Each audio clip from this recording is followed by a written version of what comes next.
আমি doctor Rivuraj Chakraborty, senior consultant traumatology Evercare hospital এবং সাথে ইমার্জেন্সি কোঅর্ডিনেটর হিসেবে আছি। এই এভারকেয়ার ইমার্জেন্সি এবং ট্রমাটোলজি ডিপার্টমেন্ট এটি আমাদের একটি খুব গুরুত্বপূর্ণ একটি সেক্টর যেটা এভারকেয়ার মেনটেন করে।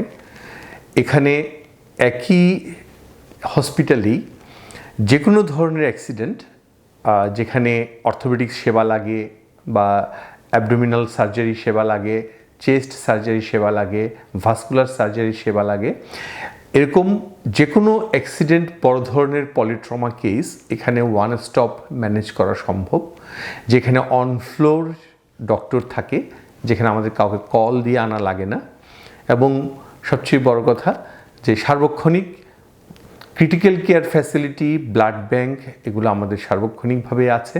তার ফলে খুব দ্রুত পলিট্রমা কেসগুলো ম্যানেজ করার মাধ্যমে মাল্টি অর্গান ফেলিউর ঠেকানো, যে কোনো ধরনের বড় ধরনের বিপর্যয় ঠেকানো, এসব একমাত্র এভারকেয়ার ট্রমাটোলজি সেন্টারেই সম্ভব।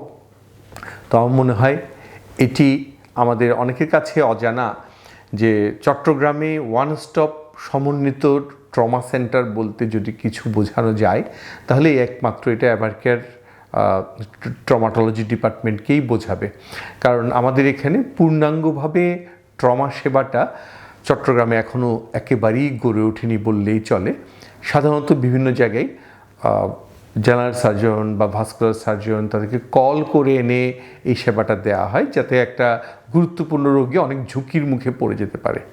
আর তাছাড়া একটা সমন্বিত টিম ওয়ার্ক না থাকলে একটা পলিট্রমা পেশেন্ট ম্যানেজ করা খুব কঠিন হয়ে যায়, যার ফলে আমরা অনেক রোগী পাই যারা বিভিন্ন জায়গায় খুব খারাপ হয়ে তারপর আমাদের এখানে আসে। তাতে হয় কি, আর্থিক খরচ অনেক বেড়ে যায়, জীবন ঝুঁকির মুখে পড়ে। তাই আমরা অনেক ফিল করি যে এরকম খারাপ রোগীগুলো যদি আমরা প্রথমেই পেতাম তাহলে অনেক বিপর্যয় ঠেকানো যেত। সেক্ষেত্রে অনেকে ভয়ে আর্থিক চিন্তাটা করে অনেক সময় এখানে আসেন না। কারণ দেখা যায় একটা খারাপ কিছু অকারেন্স যখন ঘটে যায়, রোগ যখন অনেক বেড়ে যায়, অনেক ক্রিটিক্যাল সিচুয়েশন অ্যারাইজ করে যায়, তখন আমরা এভারকেয়ারে এসে আবার পিছন থেকে রোগীটাকে টেনে আনতে হয়। এটি অনেক বেশি ব্যয়বহুল হয়ে পড়ে তখন। তার চেয়ে একটা ফ্রেশ পলিট্রমা কেস আমরা প্ল্যান মাফিক ব্যবহার করলে খরচ অনেক কমানো সম্ভব, জীবনের ঝুঁকি অনেক কমানো সম্ভব।